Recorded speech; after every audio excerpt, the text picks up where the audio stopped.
Hello guys, this is your friend Dark Verse. We are back with a new fanfic.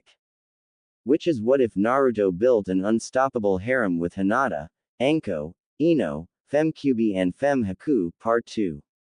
And if you enjoy this fanfic then.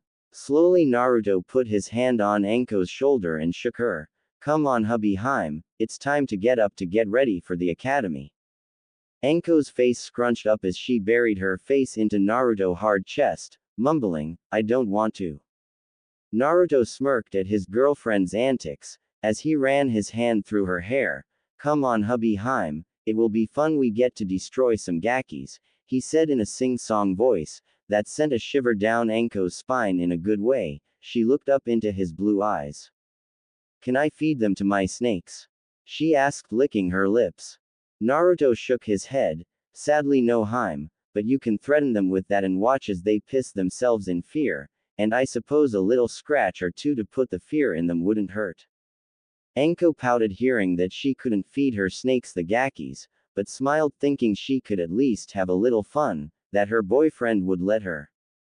She was normally the dominant type and she was with most other people, but over the past 3 weeks she had found herself rather submissive to Naruto. She didn't mind. He still let her have plenty of fun, and their little session last week when she let him be dominant was very enjoyable. They didn't go all the way only groping through clothes, but he was good, so she would gladly submit to him for the pleasure. But there was another thing, she was honestly a little scared of Naruto's strength and skill. The Hokage said that if it wasn't due to the laws he had set about the age of becoming a shinobi, he would have already made Naruto a genin. But the law stated he had to pass the academy test after 4 years and be 16. That and the fact that the ever so honorable civilian council would never allow the demon brat to become a genin like that, they didn't have any say in the matter, but they would throw a major fit about it and bury the old man in mountains of paperwork that not even Kage Bunshin could get him out of. He really couldn't be hassled with that, and he wanted his grandson to enjoy his childhood for a bit longer yet. Anko could understand the man's reasoning, but it still didn't change the fact that Naruto had more skill than anyone in the academy and he hadn't even attended day 1 yet. Anko sighed. Fine, I guess that will do, she said before pulling herself up and giving her boyfriend a chastity kiss on the lips. I'll take the shower first, you get started on breakfast. Naruto nodded at his girlfriend as they got up, walking past each other. Anko reached for Naruto and gave his backside a squeeze. I'm so glad I saved that work of art. Naruto shook his head and before she was out of arm's reach he gave her backside a little slap, making her jump. Careful Haim, two can play that game. He chuckled, leaving Anko blushing like mad. He had beat her in teasing again, and that was just one of the reasons she loved him. Scene break. Naruto stood in front of the mirror in his bedroom finishing applying the last of his outfit on him. He grinned looking in the mirror. Well Akane-chan, what do you think? Naruto asked aloud with a smirk. Akane blushed in Naruto's mind looking through his eyes. Very nice Naruto-sama, I'm sure you'll have a great first day. She said aloud through the seal, which had been part of what changed when Naruto had torn the seal when he came out the first time, allowing her to speak through the seal. Naruto grinned, only to feel 2 arms snake around his midsection, before he heard a voice behind him. The redhead's right, very nice indeed, and you're all mine. Anko smirked, hugging Naruto's back. As she said that, Naruto could mentally feel Akane frown slightly in his mindscape but brushed it off as nothing as he turned to see Anko wearing the outfit she had chosen a week back. When Naruto had gone to pick up his Ka-san's katana, he had bought it for her, saying she looked great in it. He was right. She wore a fitted mesh bodysuit that stretches from her neck down to her thighs, but with dark orange wrappings around her bust, saying she may want to look good but that area was for Foxy-kun only. A dark orange mini skirt, a dark blue belt, and pale gray shin guards. She had her own version of Naruto's trench coat, only it was tanned not black but had the same seals, and adorned as always was the snake fang pendant around her neck. Naruto had asked about it and she had said it was the only thing her old sensei ever gave her, and it served as a reminder of a promise that she would kill her former sensei for betraying her and branding her with this curse mark. Naruto had seen the curse mark the second week, and had said that he wouldn't rest until he found a way to remove it. He asked her to be patient, that he would find a way, and she held him to it, knowing he never went back on his word. "You look beautiful, my Haim," Naruto said, kissing her lips gently, wrapping his arms around her waist and holding her gently, making her smirk. "You ready for today, Naru-kun?" Anko asked with a smirk on her lips. Naruto chuckled. "Yeah, I'm ready. I've been looking forward to this day for the past 3 weeks. I know I'm more than strong enough. This academy is going to be a walk in the park for me. The only hard part will be having to spend time away from you, Haim," he said as he pulled their embrace into a hug. Anko smiled, resting her head on his shoulder. "I know, Naru-kun, I know, but we can make up for it after class. Remember, Yugao-ne-sensei said we have Mondays, Wednesdays, and Saturdays off physical training, so we can have some fun and enjoy our youth, as Hokage Gigi says." In the past 3 weeks, Anko had been training alongside Naruto. When Naruto wasn't training with one of their senseis, she even joined the clones in for target and jutsu practice, seeing as she could only make a maximum of 2 clones before being completely drained. She couldn't use it to train as Naruto could, which she was disappointed in, but didn't let it get to her. Over those 3 weeks with the Hokage's regular visits, she had become somewhat of a granddaughter to him, like Naruto was a grandson, even going so far as to call him Gigi, which made the old man smile at the fact. Anko had been lucky enough that her ex-sensei had been in such a rush to get out of the village, that he had left copies of his snake jutsu scrolls behind, which the Sandame had found and had decided to give them to Anko, as she was the only snake user left in the village. She hadn't been thrilled about learning the bastard's techniques, but she decided to make use of them, seeing as she was a snake user. Breaking off from the hug, the two of them shared a brief kiss before walking for the door, Naruto picking up his black bakken as he walked. It had been one that he had had custom made by Daichi. The whole thing was made from chakra metal. It was blunt, but when Naruto channeled his chakra into it, it would cut as good as a katana would. After Naruto had it made, the Hokage had taken the liberty to applying 3 seals to it. All of which Naruto recognized. There was a storage seal on the hilt holding 50 kunai for quick access. The second one Naruto only partially recognized because he had started to learn the weaker version of it.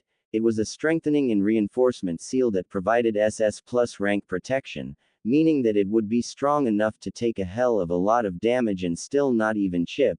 He was learning the weaker C rank version of the seal, but the base array was the same. That is why he recognized it. The third seal activated the second Naruto lifted it. It was a resistance seal, making the blade heavier in Naruto's hands but not physically heavier. Meaning it took more effort to lift and swing, but it helped him develop the proper muscles for when he wielded a blade without the seals. The bakken also had a protection seal on it, which gave anyone a nasty chakra burn should they touch it without Naruto saying so. The restriction and protection seals were linked to a mental control seal placed behind Naruto's right ear, so he can control them at any time. Taking the bakken, he slotted it into the loop on the side of his Anbu trousers as they walked out of the apartment. The Hokage had asked him not to use his Ka-san's blade in public, as it would cause them both a headache should anyone recognize it. That's why he had the bakken made. Naruto locked the door and activated the blood seal before wrapping his arm around Anko's waist, and then both of them disappeared into a red and purple leaf shunshin. Scene break. Naruto walked up to the classroom door he had been assigned to, having already parted with Anko at the main desk for her to go to her 3rd-year class. He knew they couldn't be in the same class, even though his skill was enough to have him advance years ahead of his age group. But again, the council would go against it, and Gigi still wanted him to have as much of a childhood as possible, so he would just have to make do. Opening the door, he went into the classroom. The room was a standard square room with 3 rows of seats wide, climbing at a vertical angle up the back of the room. There were others his age in the room already seated and others standing around talking, Naruto didn't really recognize any of them except for one or two. Kiba Inuzuka, his attire consisted of dark grayish pants reaching to his calves and a gray, hooded fur-lined coat, with the hood placed on his head, over an apparent plate of armor and fishnet undershirt, with his nin hound Akamaru on his head under the hood. Akamaru was a small white pup, with brown ears, no bigger than a cat, but he would grow to be the size of a small horse from what Naruto had seen. The two of them knew each other from a week back when Hana, Kiba's older sister, had come looking for Yugao, having not seen her best friend in 2 weeks. When Yugao had told Hana that she was training Naruto under orders of the Hokage, Hana had suggested that they take the training to the Inuzuka compound, that there was plenty of room there while the clone trained here. Needless to say, she had been shocked seeing so many clones but knew the boy was the Kyūbi container but didn't hold it against him as like many of her clan. They accepted the invitation and went. There Naruto and Anko met Kiba and his mother Sume Inuzuka. The woman was extremely blunt, just like Hana, but Naruto and Anko liked her. Kiba was at first a thick-headed idiot, but after a spar with Naruto one-on-one, getting his ass kicked in 30 seconds flat made him change his tune, and Sume, Hana and Anko nearly bust a gut laugh their asses off. Naruto and Kiba had become good friends that day. They had even hung out a few times while Naruto was having lunch. Sume had said Naruto and Anko were always welcome at the Inuzuka compound, that anyone that can kick Kiba's ass like that, are great company. The only other one Naruto recognized was Hinata Hyuga. She had dark blue hair which she had cut in a short, leveled Haim cut style just above her forehead, with chin-length strands framing her face. She wore a cream-colored hooded jacket with a fire symbol on the upper right and left sleeves and fur around the cuffs and hem, with navy blue pants. The only reason he recognized her was from 4 years back when he was little. He had seen her in the local park while she was getting picked on by some local bullies 2 years older than them. He had defended her and ended up getting the crap kicked out of him for it. After beating him, the bullies had just left, not even looking back. Hinata had come over to him and thanked him for helping her, apologizing for not being strong enough to do it herself. He had told her he had had worse beatings. She was confused by that and was about to help him, but then the Hyuga guard had come back from his break and took her away, saying someone of her class shouldn't associate herself with someone like him. Naruto frowned at the memory, realizing now what the man was referring to when he said, someone like him. He had meant the container of the Kyūbi. Boy, wouldn't they be surprised to learn the whole thing was controlled from the shadows by someone who had a Sharingan. Yes, that had been the fact Akane had told Naruto during his meeting with the Hokage. He had wanted all the information she could give him on the man, believing her fully about being controlled. She had mentioned how he had cursed Red Eye with 3 tomos in it. The Hokage had recognized the eyes immediately and informed them it was the dojutsu of the Uchiha clan, which had been massacred 6 years earlier by one of its own, leaving only one of them alive, but had put him in a coma that had lasted 3 months. Naruto's eyes scanned the classroom at that thought, and he stopped when he saw who he was looking for, Sasuke Uchiha, the last Uchiha. He had black eyes and spiky black hair with a blue tint. He wore a navy blue, short-sleeved shirt with a high collar, white shorts, and white arm warmers, but none of that caught his eye more than the way his hair was styled. Looking at it from the side looked like a duck had nestled in his hair and had buried its head, leaving only its butt sticking out the back, duck butt. Naruto had to hold in a laugh as he thought about that, but then he noticed something else. About 50% of the girls in the class were looking at Sasuke with heart eyes and the other 50 were looking at him with the same eyes. He had to blink once or twice but then sighed. Great fangirls, thought Naruto as he walked to a seat. Anko-chan is going to love this when she finds out. She may even try to feed them to her snakes. As Naruto sat down, he noticed more than just the girls' eyes on him. He had drawn a few boys' attention also, the Uchiha in particular, as he watched him walk to his seat. Naruto felt his gaze. Well, it was more like a glare. He didn't know what the Uchiha's problem was. He had just walked in. Sure, he felt bad for the guy being in the same boat with no living family, but unlike Naruto, the council, the civilian side at least, worshipped the ground the last Uchiha walked on, giving him everything he wanted. He wanted training, he got it. He wanted jutsu, he got it. He wanted weapons, he got it. He was left wanting for nothing.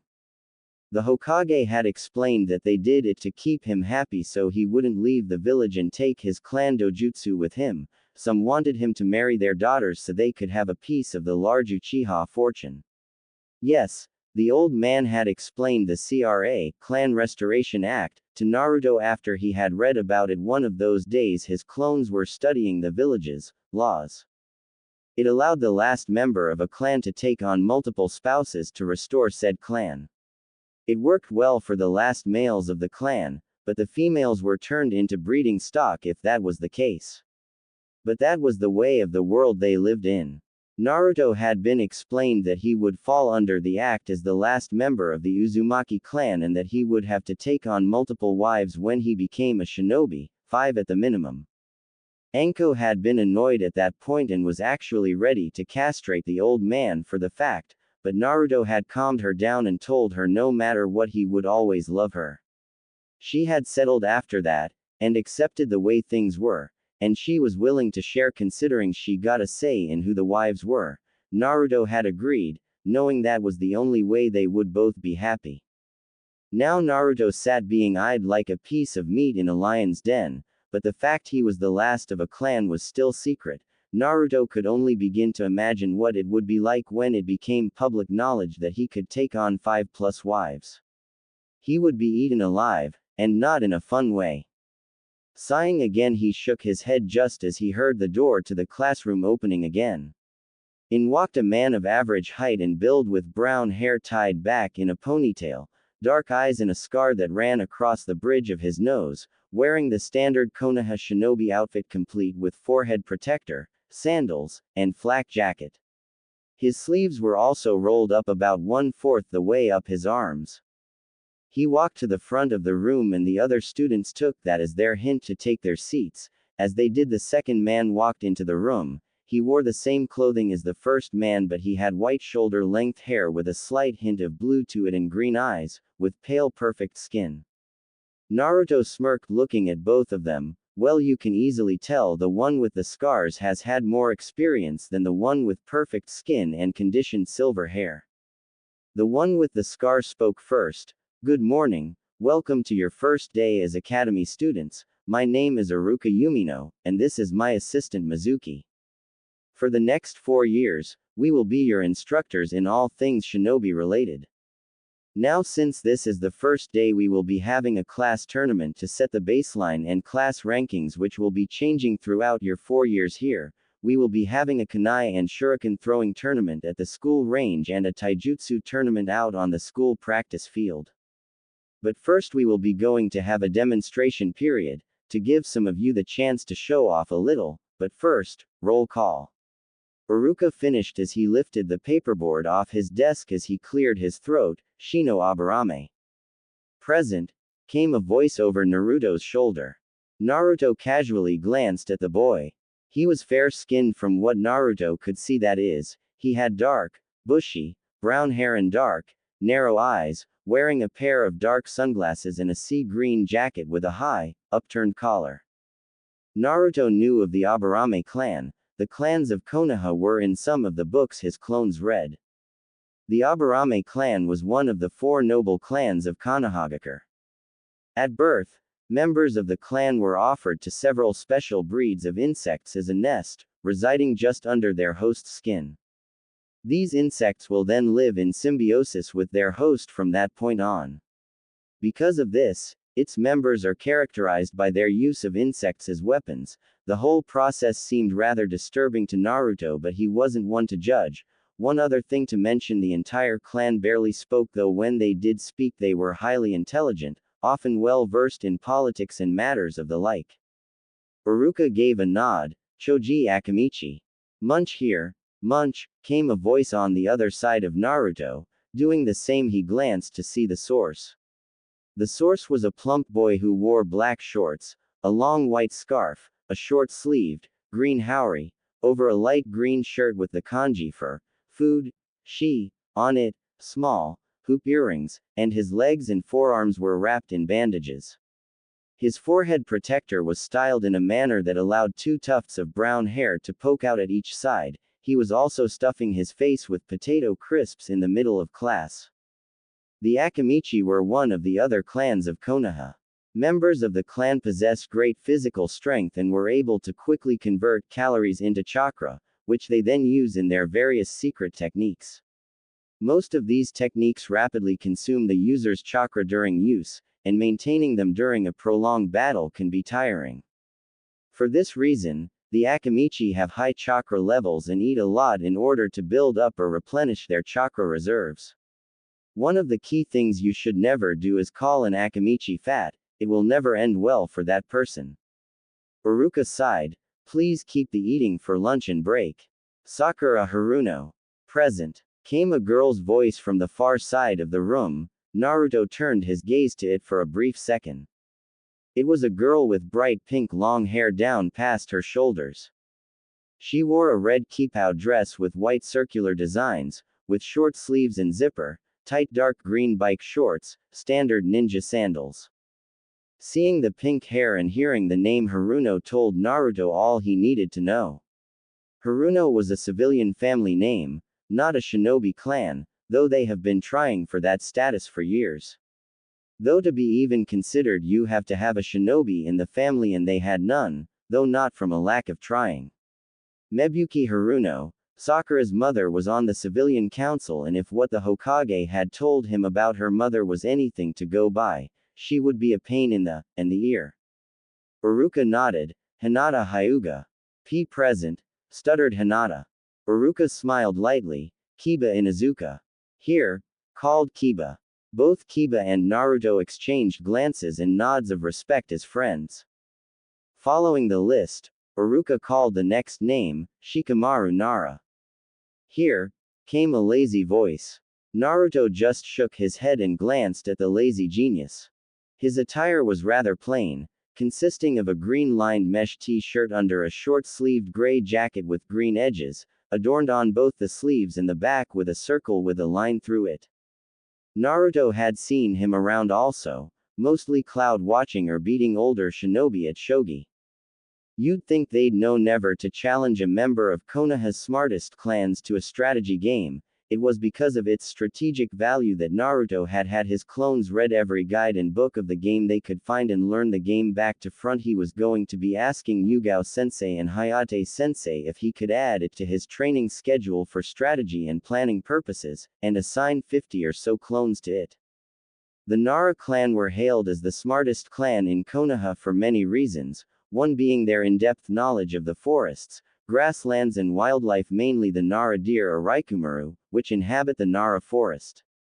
The second being for their mastery of the yin release or intel, more specifically their shadow jutsu, allowing them to manipulate their own shadows as a method of attack or restraint. It was as even rumored that even a Nara child as young as 6 has an IQ of 180, which would be great if all the males weren't all dead lazy, and had to be nagged by their wives or mothers to do anything for longer than 60 seconds that doesn't involve sleeping or watching the clouds, everything else they find too troublesome to do. Uruka sighed looking back to the note board. Sasuke Uchiha. Grunted the Uchiha still brooding. Uruka rolled his eyes. Naruto Uzumaki. I'm here, sensei. Naruto called with arms crossed as he caught the glare from the assistant Mizuki. Yeah, please try something, you prick. I'll enjoy kicking your. Uruka smirked. Ino Yamanaka. Present, came a perky voice from the front right of the room. Naruto raised his eyebrow at the bleach blonde ponytail of the girl. A fair-skinned girl of average height with greenish-blue eyes. Her most noticeable trait in her appearance was her long, bleach blonde hair, which was in a high ponytail with bangs covering the right side of her face, wearing a pair of small silver hoop earrings and purple, fairly revealing clothing, consisting of a short purple vest-like blouse with a raised collar, a purple apron skirt that was cut up on the sides and bandages on her stomach and legs. She also wore purple and white elbow warmers with this. Hearing the name Yamanaka, Naruto raised an eyebrow. He knew that name, of course. Inoichi Yamanaka was the Hokage's left hand, with Shikaku Nara being his right. They were his advisors, both of which Naruto had met a few times. On top of that, Inoichi was part of the intel and torture division of the Anbu. Using the Yamanaka clan's mind jutsu, which allowed them to take control and even search their subjects' minds for intel, that was of course before and after the head torture got done with them to loosen them up. The clan was also fairly skilled in botany and ran its own range of flower shops, on top of providing the shinobi with various poisons from the more deadly varieties of flowers. But then Naruto picked up on something. There was one member from each of the Nara clan, the Yamanaka clan, and the Akamichi clan in his class. Realizing what was going on, he smirked. The old man was training the next generation of the Inoshika Cho team. Those three clans have a long history of working together, and their combination attacks were legendary in the Shinobi Wars, and the current clan heads of those three clans were all on the same team when they were young, so the old man wants their kids to follow in their parents' footsteps. Naruto only chuckled at figuring out the old man's plans in less than a minute. As he did, Iruka called out the next name. Sai. Here came a monotone voice which was devoid of all emotion. Naruto looked to its source, a boy with straight black hair, and dark eyes which contrasted with his translucent-looking pale skin. Wearing a short black and gray jacket with red straps, a high-collared midriff shirt, black pants, shinobi sandals and gloves with his index and thumb fingers exposed. Seeing the gloves, Naruto looked at them with interest. The thumb and index fingertips exposed meant it was likely to allow him more grip on something like a brush for fuinjutsu of something similar, and the lack of the last name made Naruto somewhat on edge. No last name meant no allegiances, and no allegiances means that he was a wild card that put Naruto off. He was an unknown, and Naruto didn't like unknowns. Setting down the note board, Iruka clapped his hands. All right, everyone. Follow me and Mizuki out to the front practice fields. With that, everyone made their way out following Iruka and Mizuki, Naruto the whole time pondering just who this Sai really was, while keeping both his eyes on him and the assistant Mizuki. He was clearly a Kyūbi hater, so Naruto knew he would have to watch his back around the tem, and report him to the old man, or he could have his fun and make the idiot see what happens when you mess with an Uzumaki. Oh, it would be glorious. The entire class followed Iruka and Mizuki out to the practice yard, where there were bleachers for watchers to sit down. Clearing his throat, Iruka turned to the class. Alright, is there anyone here that can give me a rundown on the separate skills a shinobi uses are called? He asked the class. The girl with the pink hair, Sakura, raised her hand and Iruka pointed to her. The main jutsu types are ninjutsu, which is a chakra-based attack of the sword, by molding chakra by the use of hand signs.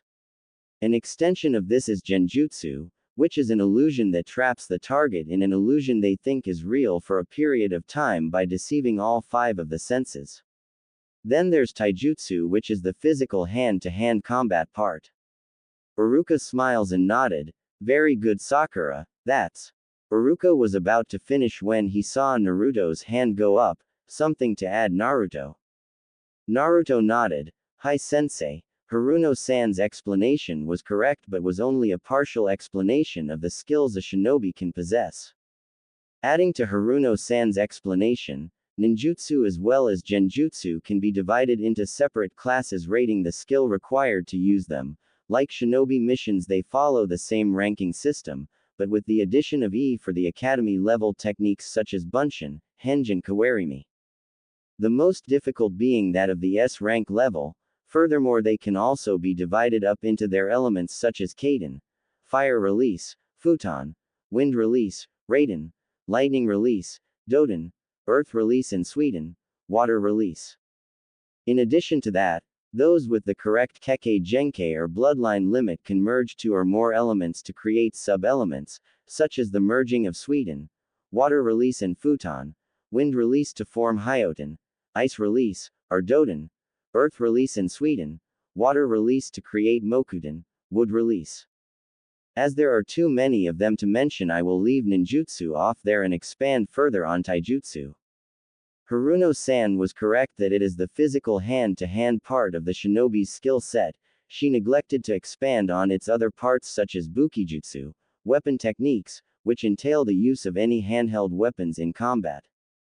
For academy students, that would be shurikenjutsu, which is just a fancy way of saying throwing weapons like kunai or shuriken. Or a more specialist skill such as kenjutsu, sword technique. Naruto said as he tapped his baken, hinting at it before continuing.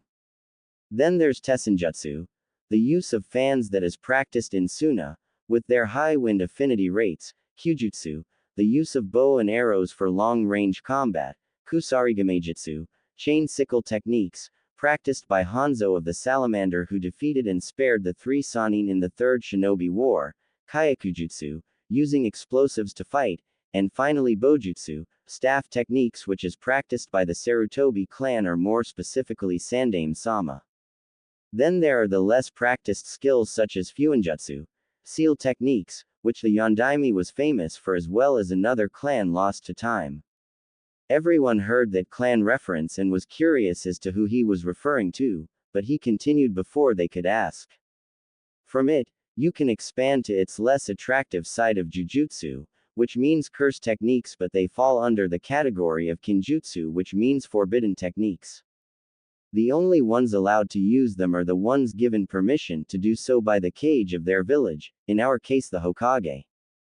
Then there's medical ninjutsu, which is a branch of ninjutsu associated with healing, as well as the manipulation of their own, or another's, body. It's practiced by shinobi categorized as medical nin, who play a vital role in the battlefield as well as frontline fighters. Here I will stop due to the fact that if I explain any more I will dive into deeper forms of skills, and if I did that we'd be here all month. Naruto finished with a grin. Finishing his explanation, everyone was gaping at him, blinking, well except most of the clan heirs. Being from shinobi families, most of them knew of the most detailed stuff, though some of it was interesting. There were those who weren't so impressed. Sasuke scoffed at his explanation and smirked. What good would any of that be to me against him? I must get stronger, while Sakura was red and pissed. How the hell does a clan less dope like you know all that? She yelled, making Naruto and Kiba hold their ears in pain from the vocal assault on their sensitive hearing, while every else flinched from the screeching. Akamaru, Kiba's dog who was on his head, whimpered, covering his ears with its paws. Shaking his head, Naruto trying to lessen the ringing in his ears before he sighed, last I checked Haruno-san, your family isn't a clan either.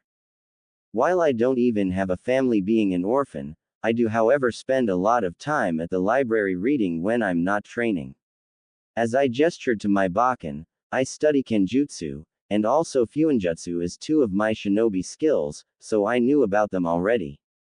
But I don't limit myself to them knowledge-wise, at least. It's always good to know what your opponent can throw at you in the middle of combat.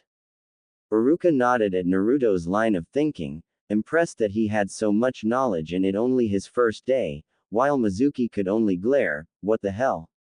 The demon brat was meant to be stupid and clueless about anything and everything. Last I checked, the librarian didn't even let him 1 foot in the library. How did he get so smart? Iruka started applauding. Very well explained, Naruto. That was the kind of explanation that would be expected out of a Jonin-level shinobi. But I've got to ask, your Fuinjutsu and Kenjutsu, just what levels are you at with them? He asked as he raised an eyebrow. Naruto nodded. Hi sensei, according to my 2 senseis in Kenjutsu, who grade and supervise my training only as I am studying a form they are not practiced in, they gauge my skill at low chunin from my spars with them. I also study taijutsu under them both, and I am already fluent in the academy-style stances and forms. Naruto said with a smile before continuing. Fuinjutsu, as I mentioned, is a rarely practiced skill, so I have no sensei in that, and I am self-taught following the guides and such available to all. It is gauged on a level from 1 to 10 in skill, 1 being a beginner and 10 being a seal master. The guides have their own grading criteria that is to pass a certain level you have to be able to create such a seal within such a length of time, graded by that way. I am at 3. Though Hokage-sama had my seals sent to a specialist to be examined and he finds them at the silk level of 4, I have just started book 4, intermediate 1. Uruka's eyes widened slightly hearing that and had a smile on his face. That's very impressive, Naruto, for someone starting the academy without a clan. Who are your senseis? Naruto bowed. My apologies, Uruka-sensei, but I am not at liberty to give their names as their teaching and grading me is an ongoing S-rank assignment, and as such not to be discussed in detail without the Hokage's presence or permission. Uruka blinked hearing that. S-rank was the highest level a mission a shinobi can be given. His senseis must have been either Jonin rank or higher to receive that kind of mission, but just what about it made it S rank?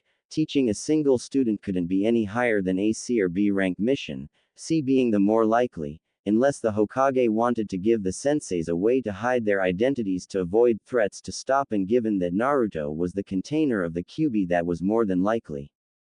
Uruka nodded, accepting the answer, and was about to say as such when Sakura interrupted again.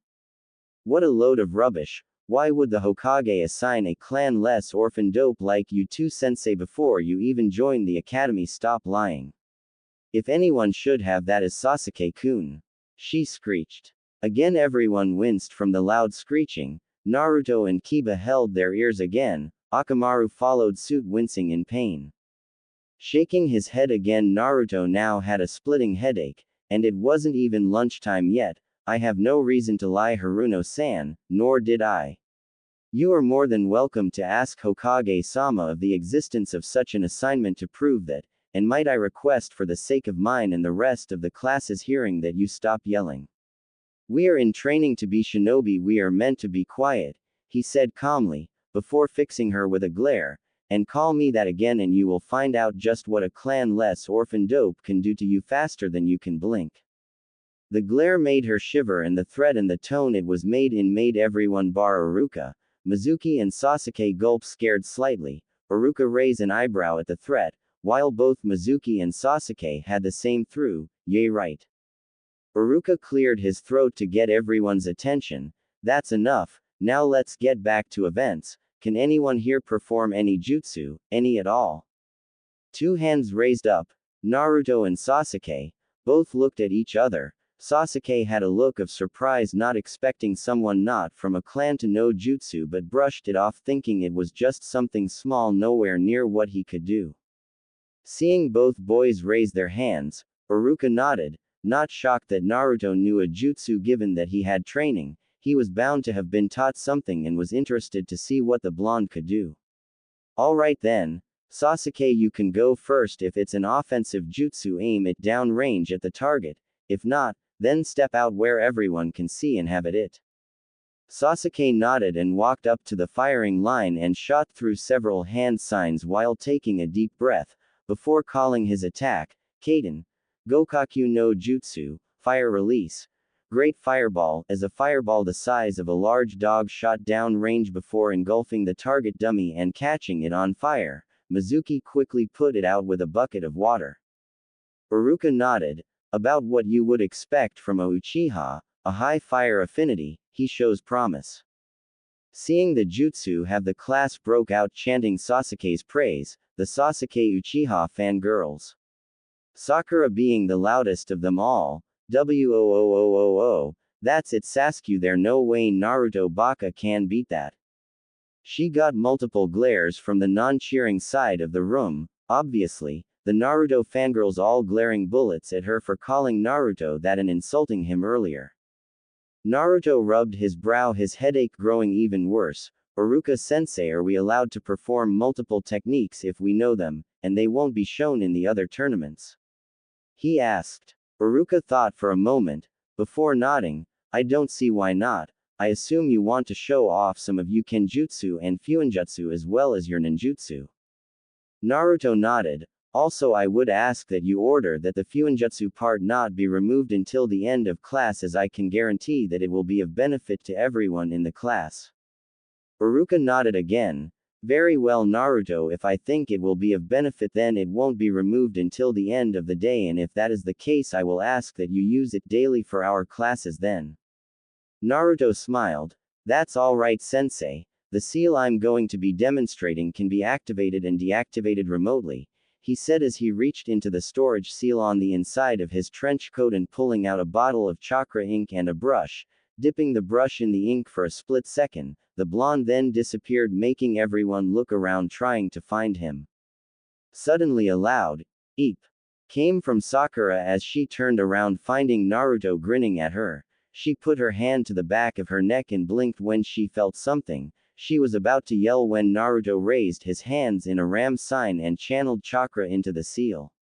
What the hell was that, baka? She said in a normal voice. She blinked, and so did everyone else. No yelling, she spoke normally. It's a sign of the apocalypse, a Haruno speaking normally.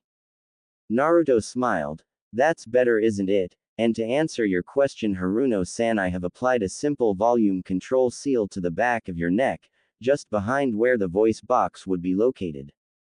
Simply put, when activated you will be unable to yell, and will have to talk normally, which I can assume that everyone here is happy about, given that their ears won't be ringing because of your banshee or howler monkey yelling. I don't yell like a howler monkey, and I'm no banshee. Sakura argued, looking like she was trying to yell. Naruto smirked. Well, now you aren't, but don't worry, I'll deactivate it now, but yell again, and I'll activate it again, until the end of class. Sakura glared at Naruto angrily. She knew just how to respond to this. You had best remove it, otherwise I'm going to tell my Ka-san you put a seal on me. She's on the council and you'll be in a load of trouble, and they'll make you take it off. Naruto shook his head. The council doesn't scare me, Haruno-san, and neither does your banshee of a Ka-san. They are the advisory council. They advise the Hokage. They don't pass judgment, so it's up him should I remove the seal, though I doubt he'll argue against it given how the fact that classes will go a whole lot smoother without you disrupting lessons with your screeching, isn't that right, sensei? Iruka looked to be in thought for a moment before nodding lightly. Deactivate the seal, Naruto, but Sakura, he is allowed to activate it should you yell again. If you don't want that, I suggest you refrain from disrupting the class. I will speak with the Hokage myself and recommend the seal only be activated under certain situations, and deactivated when you leave the academy. Sakura looked shocked. She would have thought their sensei would have been the voice of reason and had the baka remove it, not use it as her muzzle. Now she would be completely under Naruto's whim. Whenever he wanted her to shut up, he just had to activate that damn seal on her neck. Naruto smiles and walked up to the firing line. That was my Fuinjutsu. Now here's my Kenjutsu, he said as he gripped his Bakken. The resistance seal activated at its highest level as always as he pulled it free, muttering the attack as he went. Uzumaki Kenjutsu, crescent slash, and in a single horizontal slashing motion, a chakra blade was sent down the range, cutting 3 practice dummies in half, but the attack didn't stop. It shot on and meet the tree line and finally stopped after cutting down 5 trees, letting them fall with a massive crash. Smirking, Naruto returned the Bakken to its holder. While he looked at all the shocked faces behind him, well, half the class was in shock, the other half was cheering for Naruto. For some reason Naruto rubbed the back of his head. It felt good to hear people cheering for him. Iruka blinked, seeing such power that was definitely Chunin level if not higher. Naruto was definitely not lying about his skills, and looking closer at the Bakken Naruto had used, he could tell it was solid chakra metal, with various seals on it. That couldn't have been cheap, which prompted the question, where had he gotten it from? Sasuke was seething. How the hell did this dope get this much power? It should be his. He was an elite, that power should rightfully be his as an Uchiha. Then he spotted the Bakken, that weapon that must be where the power is. I will have it, I will have that power. Naruto smirked, turning back to the target area. Now I believe since Uchiha-san did a fire jutsu for his demonstration, I will also. Good thing I asked Gigi for permission to use it once for just such an occasion.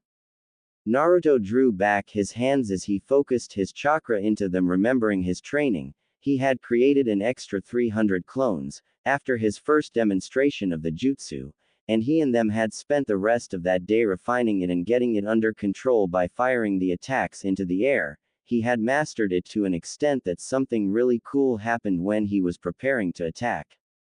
In a flash, both Naruto's hands caught ablaze but didn't burn. Iruka was about to rush to him thinking the jutsu had gone wrong, but then Naruto brought his hands together in front of him in a clap, calling out the attack. It was barely audible: Uzumaki Kaden, Kasai Hakushu no Jutsu.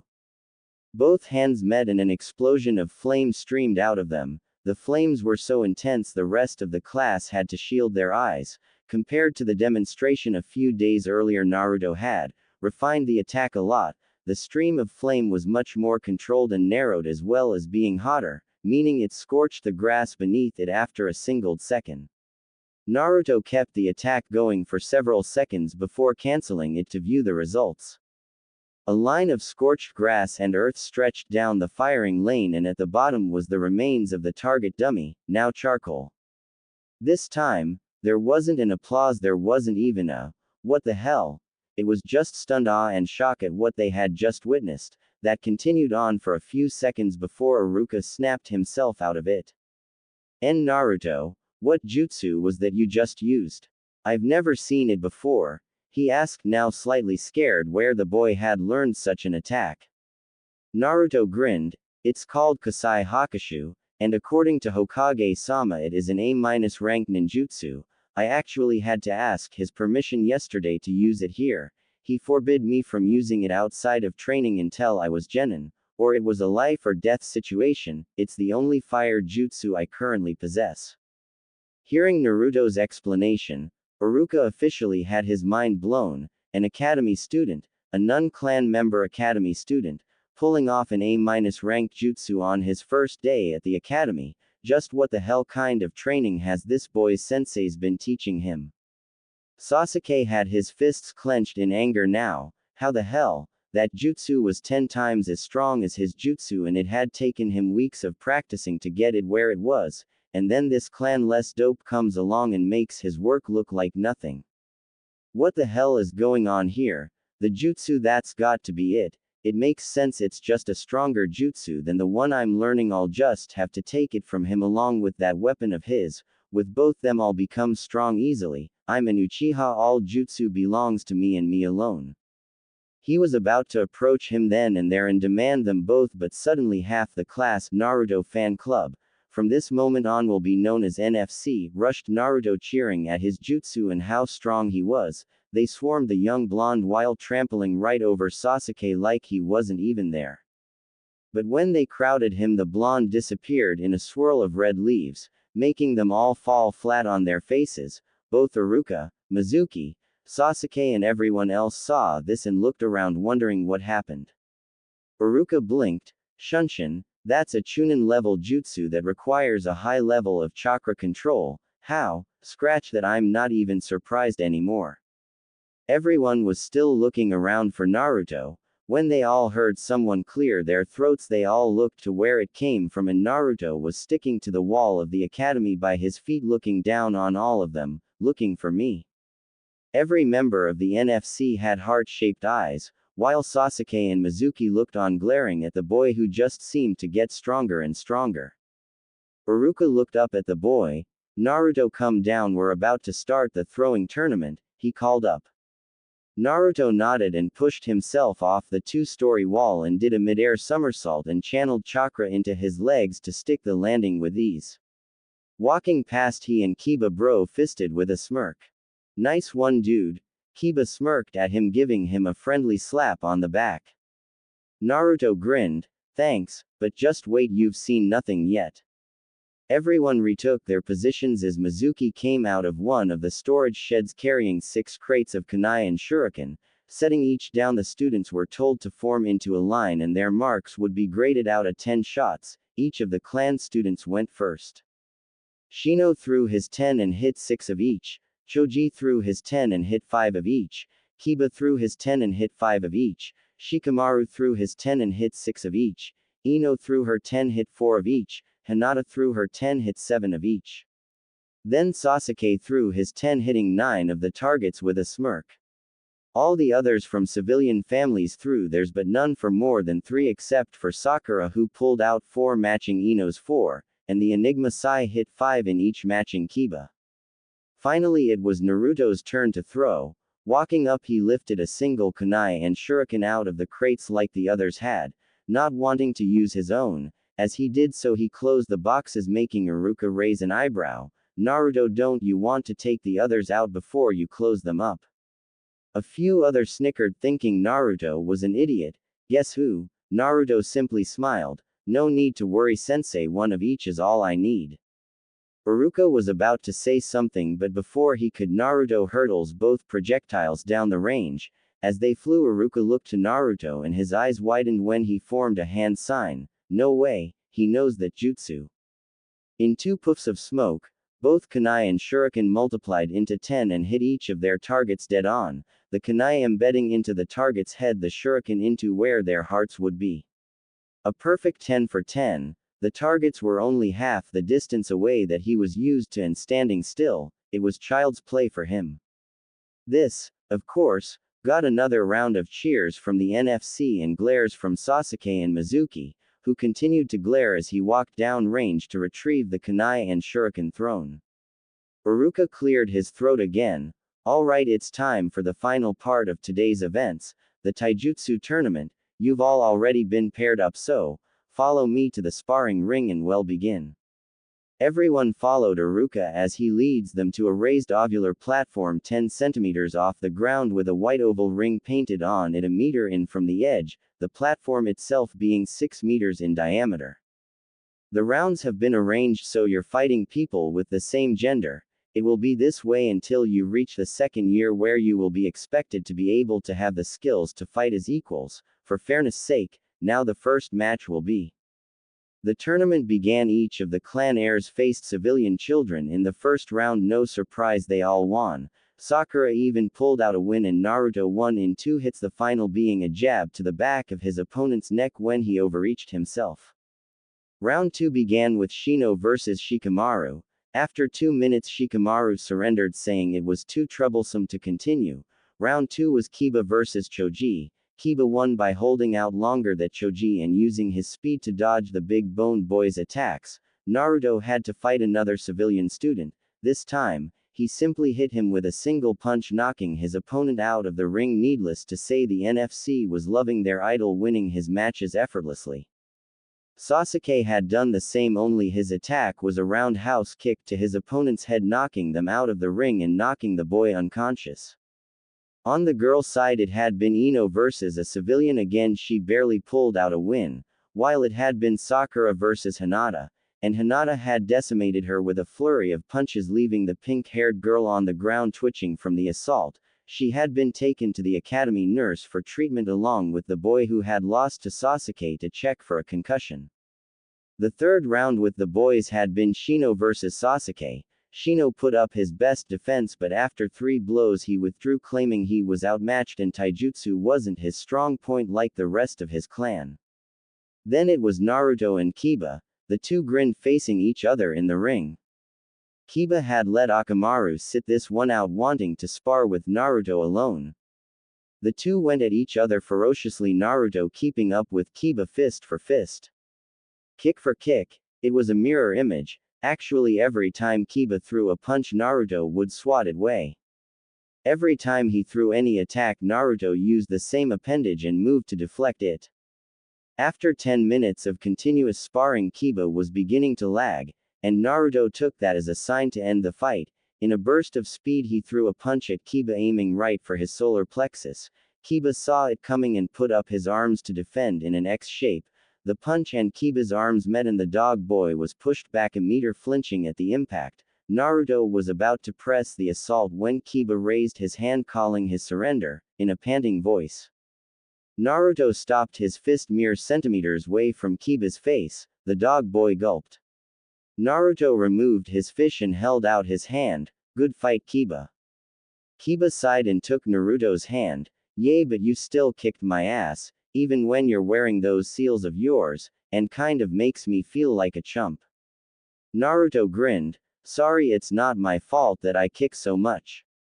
Kiba chuckled. Yay, right. Just make sure you put on a good show when you fight the emo douche. Naruto chuckled evilly. Oh, he won't know what hit him.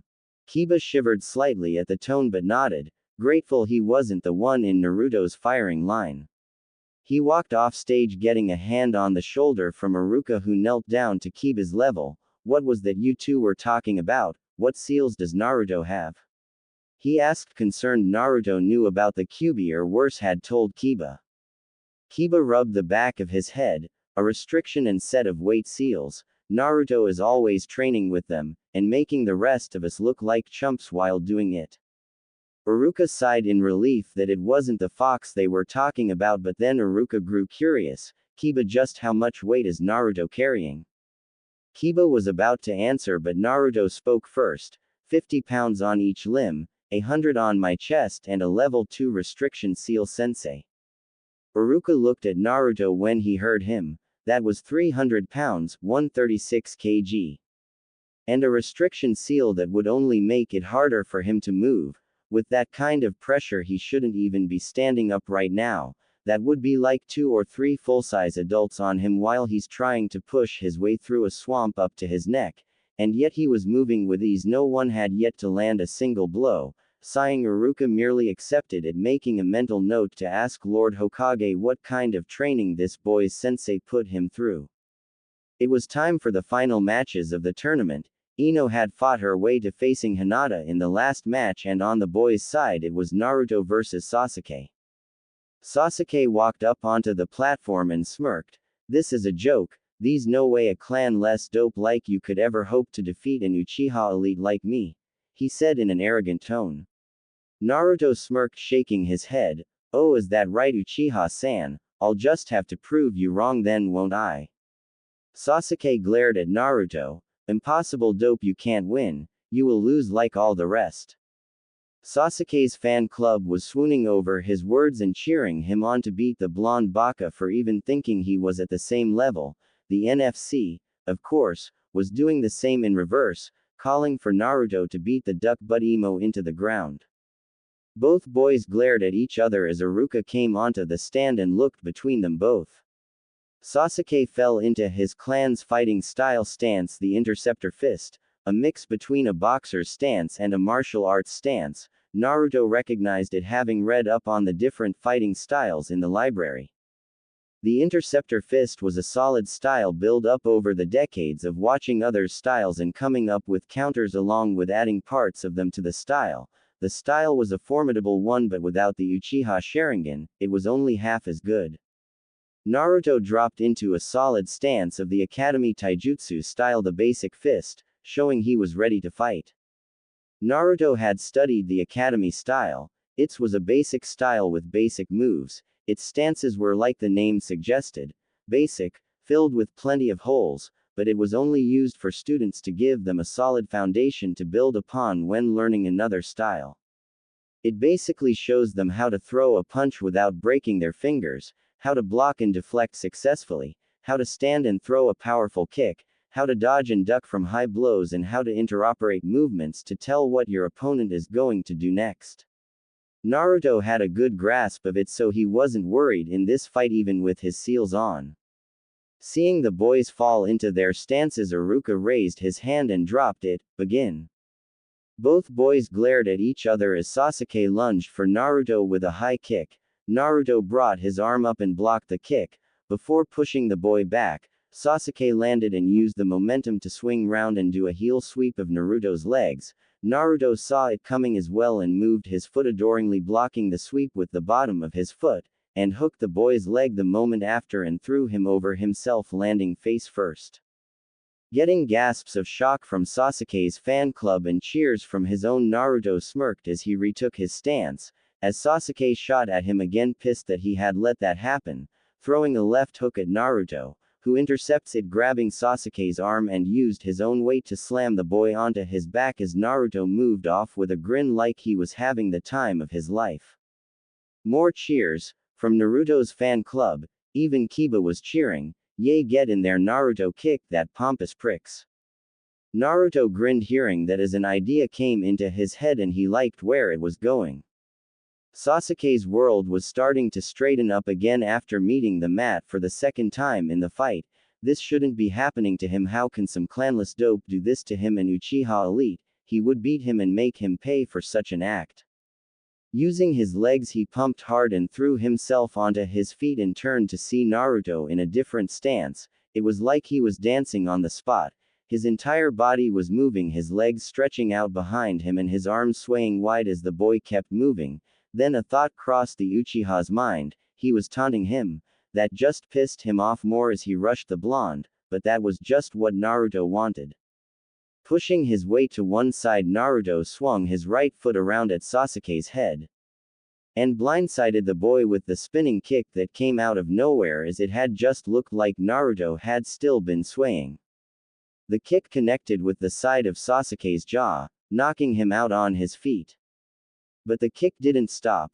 Naruto's momentum kept him going as his foot swung round in a 360, as Naruto kept his momentum going for the same foot to swing round and meet Sasuke's face with twice the momentum of the first. The impact knocked the Uchiha off his feet and spun him, landing him flat on the ground out cold, as the momentum continued, throwing Naruto into a cartwheel before he stopped and stood up, looking down at the beaten Uchiha elite.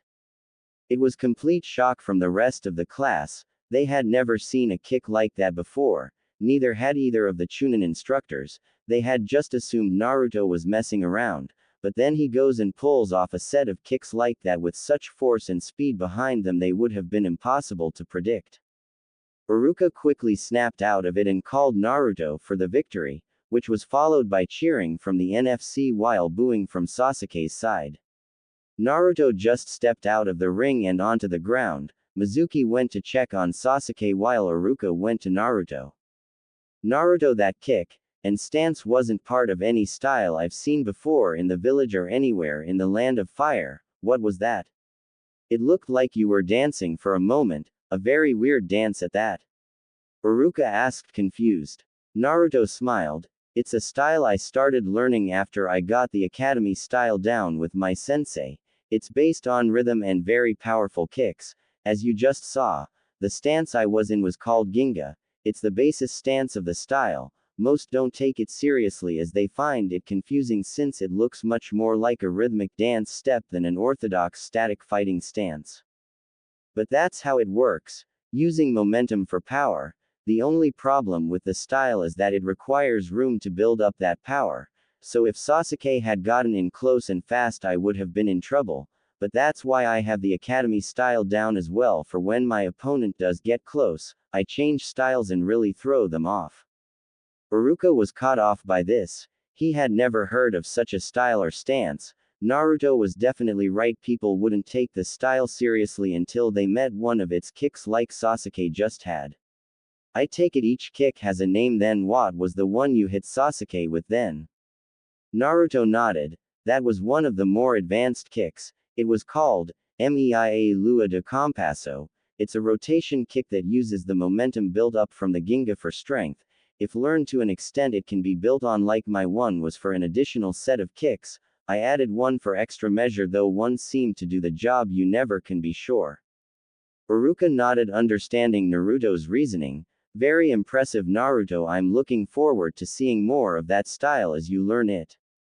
Naruto bowed. Arigato for the praise, sensei, he said before turning back and walking back to the rest of the class minus Sasuke, who Mizuki had carried off to the hospital to have examined. Iruka then had gone to referee the match between Ino and Hinata was over as soon as it started.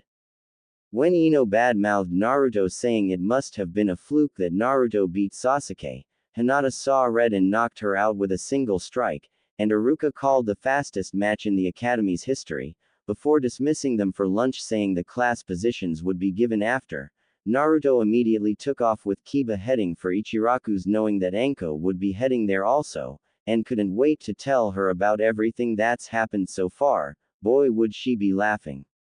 Naruto pushed past the flaps on the way into the ramen stand with Kiba, both of who were laughing their off, remembering how Naruto had kicked Sasuke's like the little he was. That should shut him up for a while. Damn, and you say you still haven't mastered that style yet? Remind me never to piss you off when you do, Kiba said, laughing. Naruto patted his friend's back. Nah, no need to worry, I only reserve that kind of beat down to the like of Tem back there. Both boys laughed before sitting down. Anko wasn't here yet, but Naruto knew she knew this is where he would before lunch, so it was only a matter of time till she'd arrive. No sooner had he thought that had he felt something, or rather someone hugging him from behind. Evening Foxy-kun, miss me much? Spoke Anko's voice. Naruto grinned, spinning himself around on his stool as Anko took her seat on his lap, making him grin. You have no idea, my hubby Haim, he said before kissing her lips in a light pass, making her smile and lean into him as he held her. So you have much fun today. I heard someone made quite the spectacle in the tournaments for the new batch. That wouldn't be you, would it, Foxy-kun? Anko said teasingly with a very big smile on her face. Naruto grinned. Maybe, he said in a sing-song voice, teasing her back. I wouldn't really call it making a spectacle per se. I was just showing off a bit. I didn't even remove my weights for the taijutsu part, and I held back a buttload of chakra in the jutsu example. I wasn't even using a tenth of what I should have. Actually, Naruto-sama, you weren't even using a 20th of the amount. Your chakra control had improved greatly over the few weeks training. That's good to know, thanks, Akane-chan. Well, that's because you're a powerhouse. I doubt even that Uchiha could keep up with you, Anko said with a grin which fell when she saw both Kiba and Naruto chuckling like mad. What's up? Did I say something funny? Kiba laughed. Yep, Naruto made that Uchiha Tem look like a punk. He make his fire jutsu look like a firecracker compared to his own. Beat the Tem at the target range with one of each projectile, and then put the Pompous on the mat twice before knocking him flat out for the TKO. Kiba said before he fell on the ground laughing his off. Hearing that, Anko burst out in laughter. Oh man, I wish I could have seen it. Okay, tell me everything and leave out none of the juicy bits, I want to hear it all. Naruto grinned and was about to speak when in a swirl of leaves an Anbu appeared wearing a white boar mask with a red streak down one side. Naruto recognized him as one of the four that usually guards the Hokage. Naruto grinned and looked to him. Evening Boar-san, I see you got a new uniform. What? Was pink not your color? I'm sure I could arrange for a bright yellow or maybe green next time, he said with a big smile, making both the others in the room roar with laughter again.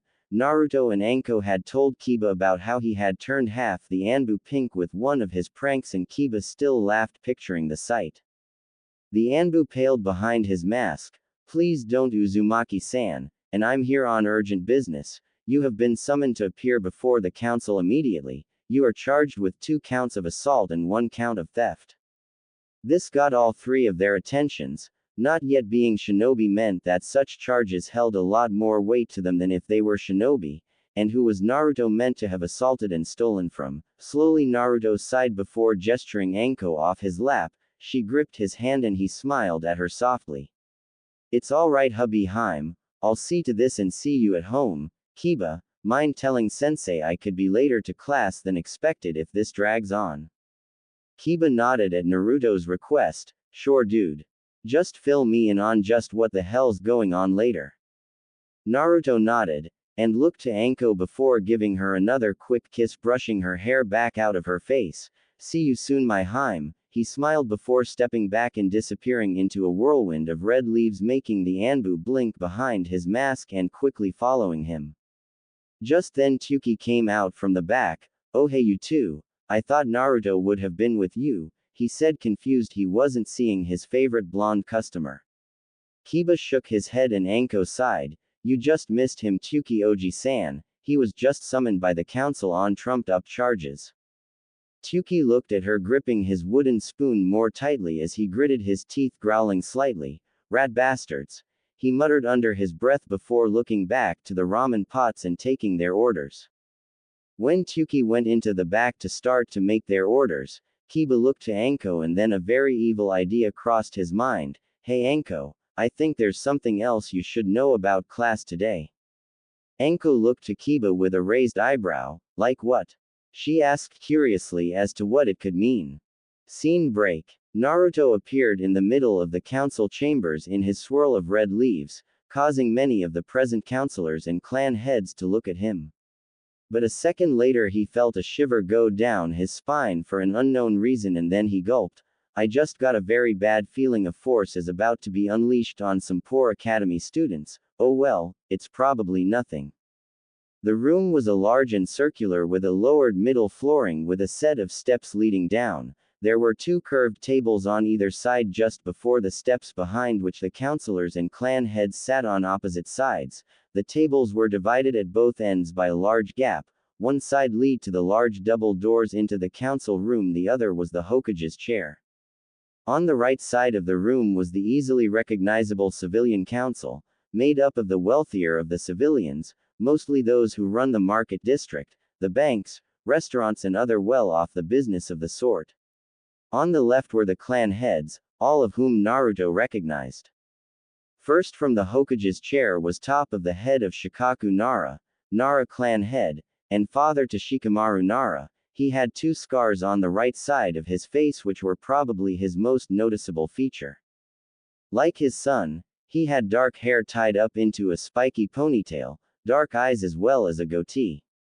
His ears were also pierced. Like many of the clan heads, he was an active shinobi and as so wore clothing of that of a shinobi. Shikaku wore a meshed shirt underneath his flak jacket, a deerskin coat over that and hand guards. And typical of that of the Nara clan was a genius but an extremely lazy one, so he tried to get as much sleep when he could. Next was Inoichi Yamanaka, head of the Yamanaka clan and one of the previous members of the Ino Shikacho formation. He was also a valued member of the Torture and Intelligence Division and the Hokage's right-hand man as Shikaku was his left. Inoichi was also a shinobi. He had long ash blonde hair reaching into his back, which he wore spiky on top and ending in a long ponytail, blue-green eyes and strong facial features, which included a well-defined jawline, wearing the standard flak jacket over a black outfit, complete with hand guards, forehead protector and a sleeveless red haori. Then was Choza Akamichi, a tall, plump man with long, spiky red hair and purple markings on his cheeks, wearing a samurai-style outfit which entails a black suit completed with armor that has the kanji for food on it. With the addition of a rope belt, hand guards, and instead of a forehead protector he wears a hachimaki tied around his head, as most chefs do, as one of the things Akamichi were known for was their restaurants. He also wore a pair of silver, hoop earrings. Next came Sume Inuzuka, and currently the only female clan head among the clans, but she was not someone you would want to mess with. She has an animalistic look similar to that of her son Kiba. She has long, spiky, untamed brown hair, vertical slit-like pupils, elongated canine teeth and nails. She also has the clan fang markings on her cheeks as well as markings over her eyes and a dark shade of purple lipstick. She wears the standard outfit of a Konoha shinobi consisting of flak jacket and a black suit underneath with the sleeves rolled up and bandages around her legs. Rumor had it that when it comes to men, the last one she literally made him piss himself after she found him sleeping around. The man was so afraid he fled the land of fire to keep the bits that made him a man. Naruto had the balls to ask if that was true when they met, and she laughed, saying every word of it. Naruto made a point right there and then to always stay on her good side. After Sume was the more stoic face of Hiyashi Hyuga, Hyuga clan head. He has long, black hair, and featureless white eyes like all members of his clan, who wield the Byakugan. He normally wears very traditional, loose-fitting robes with a long-sleeved brown haori. As one of the wealthier of the clans, and the largest, Hiyashi doesn't take on many missions, though Naruto has never doubted the man's strength in a fight. Naruto never really had a problem with the Hyuga clan. They were cold to everyone mostly except to those who earned their respect. Naruto had also heard rumors of the clan branding their branch members with a seal of some sort. He has heard the effects are rather unpleasant, but he has never seen it. And then finally came Shibi Aburame, head of the Aburame clan. Like all members of his clan, has his eyes obscured by dark glasses which feature a single tassel hanging down from one side. He has very spiky short black hair and a mustache and wears a high-collared outfit. Truthfully, the Aburame kind of creeped Naruto out with their bodies filled with bugs, just the thought made Naruto squirm. Appearing in the room as he did got a few raised eyebrows at the fact that someone that just started the academy that day knowing a Chunin level technique. Naruto quickly glanced around the room as soon as he arrived, and one thing that he noticed was that the Hokage wasn't present. Naruto's eyebrow twitched ever so slightly, noticing that. Great, so I came here when I didn't need to. Naruto let it slide and then grinned. Maybe I'll have some fun. Should be interesting. Evening all.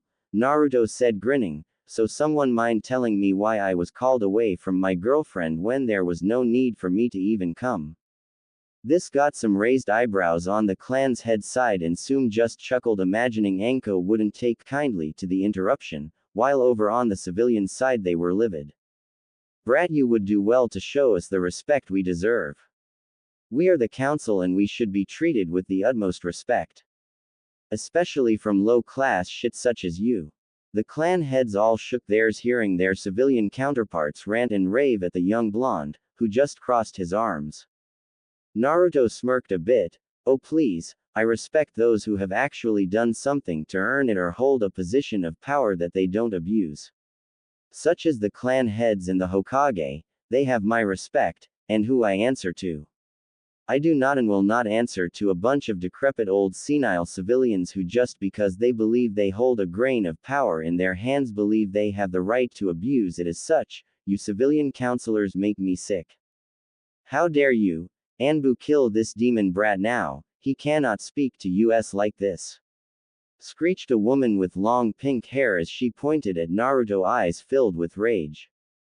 Both Naruto and Sum flinched from the vocal assault. Naruto responded first. You ignorant banshee bitch. Last I checked, the shinobi and Anbu only follow the Hokage's orders. You cannot command the Anbu like your playthings. They have no obligation to listen to your orders. Same as me.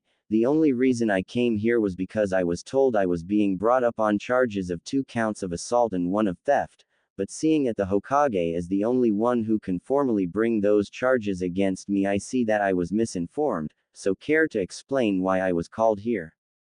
Naruto said, not missing a beat. This got some shocked reactions from the clan heads and a few raised eyebrows. This was news to them as well. Sum started growling. What bullshit is this? We were informed that the Hokage had important matters to discuss. What's this about charges? Naruto looked to her. Not a damn clue, though I suspect these diskless shits over here know. Naruto turned to them and glared at them, and they returned in kind. How dare you, brat? We are the council, and you have committed crimes against this village. You attacked 2 citizens and stole from one of them. A fat shopkeeper barked. Naruto scoffed. Oh really, they tell me you piss, and if I'm being brought up on charges I'm assuming that you have the warrants for my arrest and detainment, signed and sealed by the Hokage. If not, that means your charges are false, having not been brought to the Hokage's attention. Naruto glared but then smirked. But I think I humor you. Just who was I meant to have attacked, and just who have I stolen from, and what have I stolen? You know full well, demon. Screeched the pink-haired woman. Both Sum and Naruto flinched again from the loud noise. This time, it was Sum to speak first. Will you shut up? Yell like that again and I'll come over there and cut your banshee voice box out, you bitch. She yelled as she exuded killing intent, making the pink-haired woman cower. Naruto was rubbing his ears, making the ringing stop, before shaking his head. I see what going on here now. Fair enough, he said before looking to the corner in the shadow. Neko-chan, would you mind go informing Hokage-sama that there are some matters that are in need of his attention in the council chambers? The cat-masked Anbu stepped out of the shadows, and nodded. Very well, Uzumaki-san. She responded, as she was about to shunshin to the Hokage's office when one of the other civilian counselors stood up and started yelling.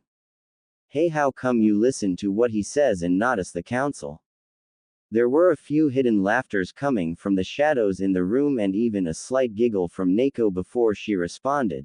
Simple councilman, we respect Uzumaki-san, unlike you lot. She said before disappearing in a swirl of green and purple leaves, leaving the civilian council members gritting their teeth in anger. Naruto smiled before walking to the center of the room and sitting down. Now, time to wait. So Sume-san, how things been at the Inuzuka compound? I haven't been by as few days. Sume grinned, about as well as can be expected Gaki, training the new pups for the next generation is always slow. What about you? How was your first day at the academy going?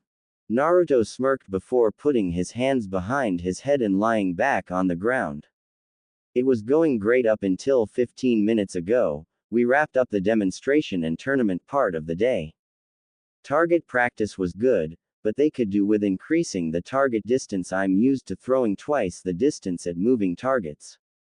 If I remember the scores correctly, Shino got 14 out of 20, Choji got 10 out of 20, Kiba got the same, Shikamaru surprisingly hit 12 out of 20, even though he seems to have about as much will to participate as you do staying conscious. Shikaku-san, Naruto chuckled along with a few of the clan heads as the half-conscious Nara just waved him off, head still down on the desk. Ino got 8 out of 20, same with her pink-haired counterpart Haruno, which isn't good. Inoichi-san, you need to get that fangirl out of her. Inoichi frowned hearing that. I've tried Naruto, but the girl is like her mother, stubborn, and she's a teenager, which is even worse. Naruto nodded in understanding. Well, she was just above average. The civilians hit about 6 or less. Naruto then looked to Hiyashi. You should be proud, Hiyashi-sama. Hinata scored highest from all the kunoichi and even matched Shino with 14 out of 20 hits. Hiyashi blinked once and nodded his head.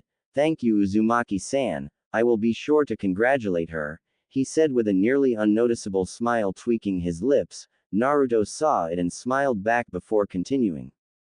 Of course, the oh-so-great civilian part is probably wondering what the Uchiha got as well. No shock it was high, given how many hours he likely trains. He scored 18 out of the 20 possible hits, making him the highest in the class. Naruto grinned cheerily as pleased smirks came to the counselors' faces before Naruto spoke again, or at least he was, until I beat him with a perfect 20 hits. That got a few smirks from the clan heads. Sume started laughing and pounding the table, the civilian side not so much. Rubbish, there's no way a clan-less orphan like you could best Uchiha-sama at anything. Quite lying brat. Like we would ever believe your pack of lies. Naruto shook his head as the clan heads sighed listening to them. Each of the clan heads had had dealing with Naruto in the past and knew the fact that he wasn't the Kyūbi sealed inside, though they weren't privy to the more delicate information that he had spoken to the Kyūbi, or that the Kyūbi was female and she was named Akane, and that she was actually controlled by someone with a Sharingan eye. But the majority of the clan heads liked Naruto. Hiyashi was on the fence about him, but he wasn't unfriendly with the boy and could see he was decent and he would side with him on most matters, but matters being as they are with the Hyuga Council breathing down his neck and with the state his clan is in, he can't anger them. Just as things were starting to get heated, the doors opened and the third Hokage walked in with Neko at his side. What is going on here? He asked in a rather angry voice. It was at that point Naruto kicked himself up onto his feet and turned to his surrogate grandfather with a grin. Oh, you know, the usual Hokage-sama, just the civilian side of the council overstepping their bounds, trying to usurp your power and charge me with false crimes, the usual BS. Hearing his surrogate grandson's explanation and seeing the looks of rage on the civilian counselors' faces directed at the boy, Hiruzen just sighed. Can I get a bigger headache? Let's get this over with then, but we will do this right. What crimes are you being accused of, Naruto? With a big grin on his face, Naruto chuckled. Why, 2 counts of assault and 1 of theft apparently, and I think I know the 2 who are charging me, so this shouldn't take too long, Hokage-sama. Hearing the charges, Hiruzen leveled his angry gaze on the civilian side of the council. Those are some serious charges, and there had better be some serious evidence to back them up. Seeing as they were never brought before me beforehand, they will be now. The Hokage walked to his seat before sitting down. So who is it that you are meant to have assaulted and stolen from, Naruto? Naruto grinned sitting down with his legs crossed, with a grin. Well, if my guess is right, I thinking it would be Sakura Haruno and Sasuke Uchiha. As for the theft, I have no clue. At that moment the pink-haired woman again rose. "Aha, so you admit to attacking my daughter and the great Uchiha-sama, it's a confession." Naruto and Tsume covered their ears as did a few others. The banshee was screaming louder now. The Hokage glared at the pink-haired woman. "Counselor Haruno, you would do well to remember to speak in tone and in a reasonable tone at that. Any further outbursts and you will be removed from council chambers for the remainder of the meeting." Gulping, the pink-haired woman quickly sat down but still glaring daggers at Naruto, who had just finished rubbing the new ringing out of his ears before speaking. "No, that was not a confession, it was just a guess considering who is present in the room at the moment." Naruto then looked over at another shadow. "You two can come out now." As Naruto spoke, two figures came out of the shadows, Sakura Haruno and Sasuke Uchiha. Naruto held up his hand as if to say, "And there you have it," before grinning. "Now shall we continue to these apparent attacks?" Once again it was the Haruno banshee to the screeching. "You branded my daughter with a seal and attacked Uchiha-sama while his back was turned. My daughter witnessed it. And the mini banshee couldn't help herself. That's right, that baka, you hurt Sasuke-kun." Now the clan heads, Anbu, Hokage, were wincing from the vocal bombardment, thinking these girls had to have weaponized their vocal cords, that or it was a bloodline limit of some kind that had no point. Everyone now nursing serious migraine groaned as they rubbed their ears except for Naruto. Tsume looked to him and raised an eyebrow. "How come you aren't affected now?" Naruto grinned as he reached up to his ear and pulled out a red earbud with some seals on it. "Sound filtering earbuds. I put them in just before. They come in handy for such occasions. Won't let any sound in over a certain frequency. I designed them walking to lunch before coming here. Figured they might come in handy. Boy, was I right." The clan heads, Anbu and Hokage, all had two thoughts. "Smart bastard," and "Can he make me a pair?" Naruto grinned. "Now, let's sort out these charges. The easiest way would be to call Iruka-sensei as he witnessed both of these supposed attacks." The Hokage nodded and gestured to Neko, who nodded before disappearing in another shunshin, returning seconds later with a serious-looking Iruka.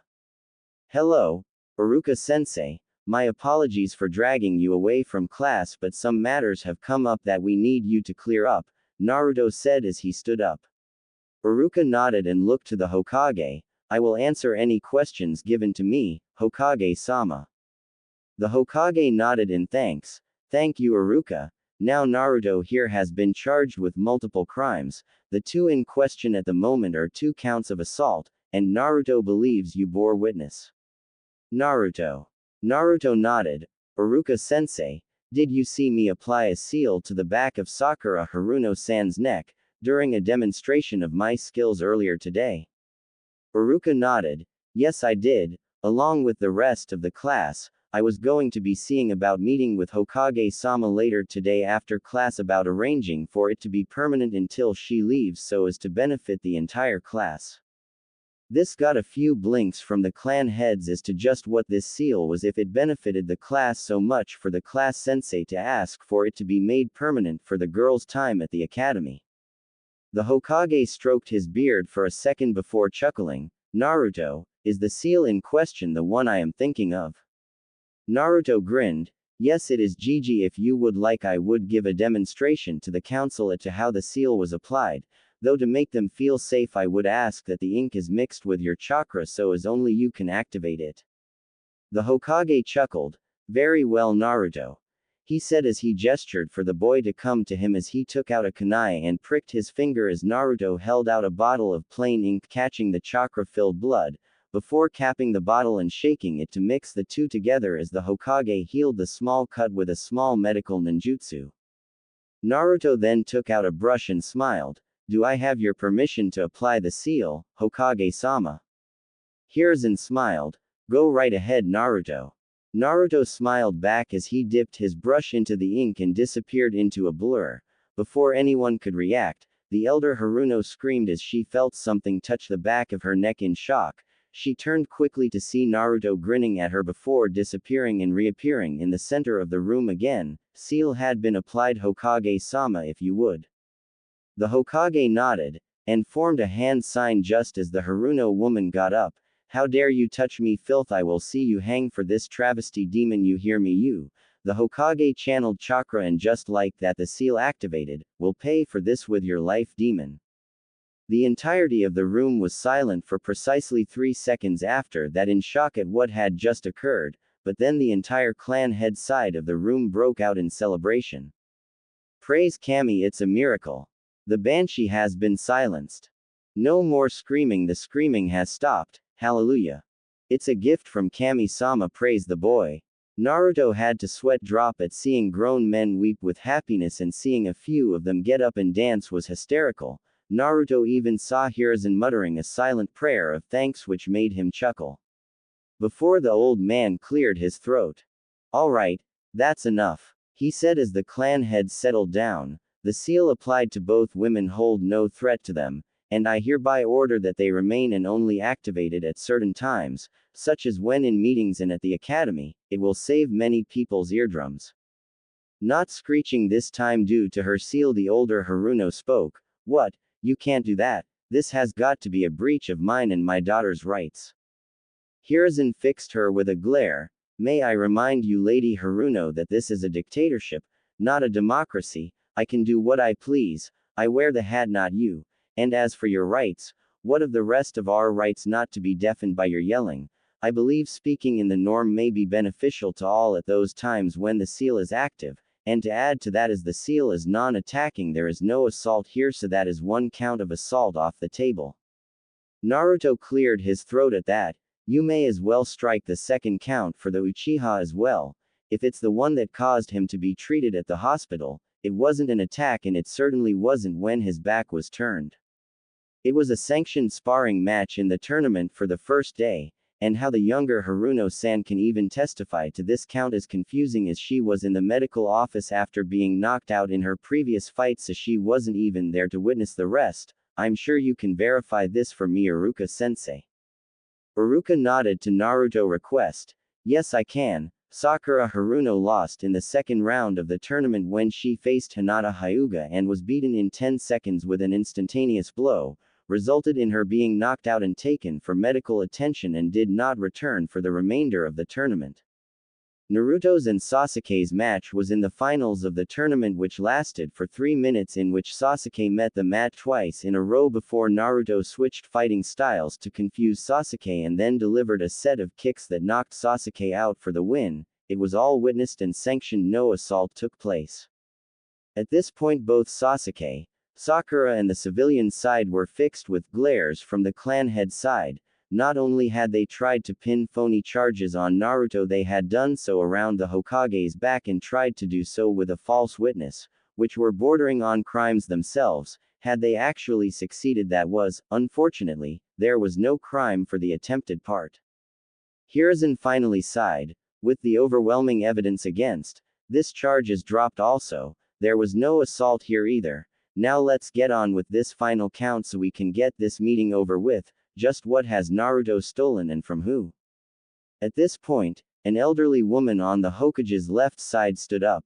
Naruto recognized her as Koharu Udatane. Her gray hair is pulled back in a twin bun locked by a traditional Japanese hairpin with 2 pearls dangling off the side, wears a simple long kimono, closed by an obi, a jacket, and a sash over it. Her eyes are always squinting, barely opening her eyes at any point in time that Naruto has seen her. It has been reported that Uzumaki-san has stolen both a Kaiden fire jutsu and a training weapon from the Uchiha clan resources. The objects and jutsu in question, he blatantly used to destroy part of the academy training ground. It is asked that the weapon is returned and reparations are made for the jutsu stolen, on top of which extra charges be applied for destruction of Konoha Shinobi Academy resources. She stated, not missing a note. A few of the clan heads raised an eyebrow at that. Those were serious allegations. Stealing clan jutsu and property were serious offenses, and using them to destroy parts of the academy was also a punishable offense. A few looked to Naruto, whose fists were clenching as he looked to be furious with anger. This wasn't missed by the Hokage, whose eyes widened, realizing that Naruto knew only one Kaden fire jutsu and only one weapon that could have done damage like that, and he was now livid also at what the Uchiha was claiming and that it was an outright lie. Naruto sighed as he released his anger, and then a slight smile came to his face. He was going to slam this back in their faces and make them eat it. "Oh, is that a fact, dear counselor?" Naruto said sweetly with a very creepy smile on his face. "Well, I'm sorry to say you have been blatantly lied to. Perhaps you should have checked your sources first, but then given your blatant hatred for me, it doesn't shock me that you jumped at the chance to try and have me punished for something that is so obviously a pack of lies," Naruto said in a sing-song act with a smile on his face that made a few of the clan heads blink and Hiruzen chuckle, knowing what was happening. "How dare you talk to me like that, brat? You will show the proper respect when addressing your betters, and how dare you call Uchiha-sama a liar when you are so blatantly flaunting the very weapon you stole?" she snapped, angered by Naruto. Naruto smiled. "Oh, you mean this?" he said as he took out the bakken from his belt. "I'm afraid Uchiha Tem must be mistaken. This is mine."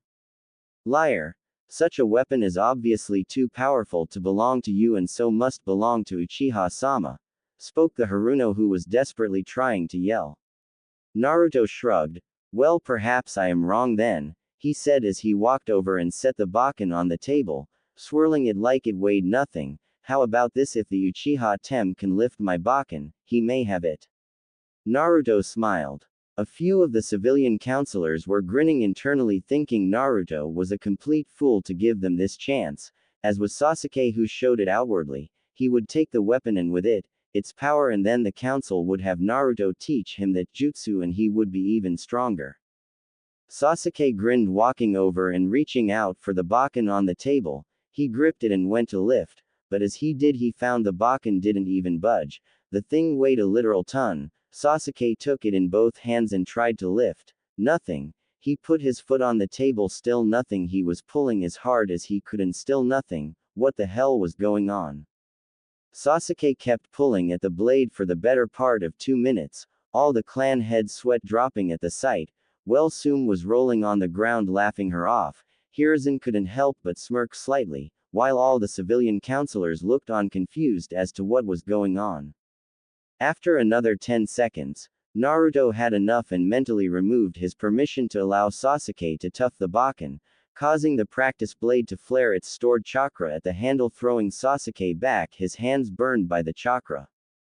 The civilian counselors were wide-eyed at that and immediately reacted. "How dare you attack the last Uchiha demon? He booby-trapped the blade. Arrests him." They began yelling, making Naruto sigh, shaking his head, but the yelling was stopped when the Hokage flared his ki.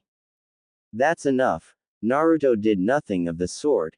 He barked, getting their attention, and Naruto was right when he said, "You have been lied to, as all the facts stated are false." Danzo looked to Hiruzen. "I take it you have proof then, Hokage-sama, of your claim?" Hiruzen nodded to Danzo. "I do. The bakken is made of 100% pure and refined chakra metal. Filtered and hardened to perfection, no flaws whatsoever.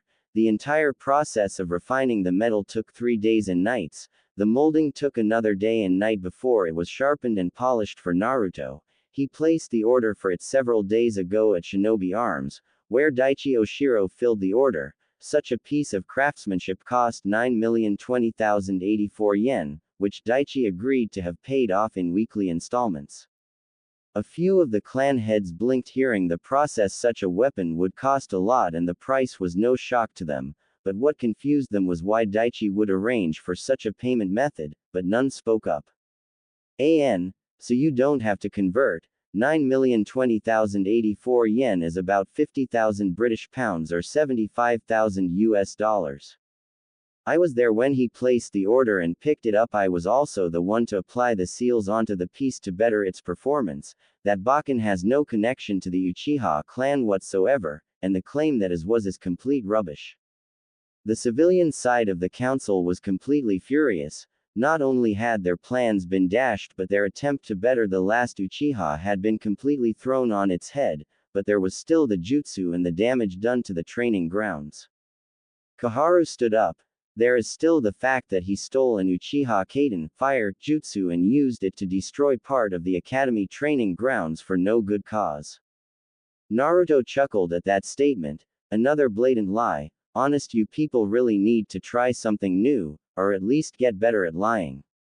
Koharu was about to speak when she was cut off by the Hokage.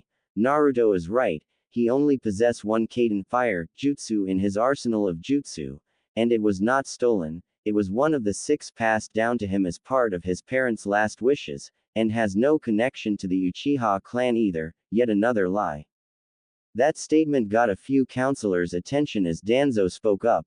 Hokage-sama, it was my belief that Uzumaki-san was an orphan and his parents were not known. Is that not still a fact? Hiruzen shook his head. No, his parents have always been known to me, but certain facts had left it that their identities have been declared an SS rank secret and I will not be divulging them as is my right as Hokage. You do not need to know and so you will not be told. Only myself and Naruto know who his parents are and you are not to ask. Doing so is violating shinobi law and is punishable by death for those who know not to ask. Do not push on this subject. He said, leaking killing intent, making all those in the room take his words very seriously. Koharu cleared her throat. Very well, but he still. But this time Naruto cut her off. Oh, will you give it a rest already? You're about to say I still used it to destroy part of the academy training grounds for no reason, which is bullshit again. I used it with permission to demonstrate one of my jutsu as it's currently the one I have the most control over. Iruka-sensei can verify this fact, and Hokage-sama can also verify that it was the same jutsu used as I asked for permission the day before to use it due to the restrictions placed on me during its use outside of practice. This got some raised eyebrows also on the clan head side of the room. The Hokage placing restrictions on a justice use was a rare occurrence indeed and sparked a few questions, as Shikaku leant forward. Just out of curiosity, Uzumaki-san, what rank is this jutsu you know? For the Hokage to place such restrictions on you to do with its usage, what are the conditions of its use? Naruto smirked. It's not really shocking given its strength and my current non-shinobi status. The conditions state that I'm not to use it outside of practice or in any spar until I am genin rank, and in spars I am to keep its strength to a reasonable level. As for the justice rank, it's A rank, with the potential to reach SS rank if enough chakra is applied to it. In my training though I can push it to mid-S rank with protective barriers in place. Using it at the academy that time I toned it down to mid-C rank strength. This got a row of shocked looks from the clan side of the room. For an academy student to pull off such a jutsu was impossible, but then given that the boy was a Jinchuriki wasn't a stretch given how much power they contained. They could see why the Hokage had placed the restrictions as he had. Using a jutsu like in a spar before one became a shinobi would only be asking for trouble. Danzo's one eye was wide open hearing Naruto's words. Unlike the rest of the civilian side, he knew how justice were ranked in a jutsu with the possibility to reach SS rank had the possibility to wipe out half the village in a single attack.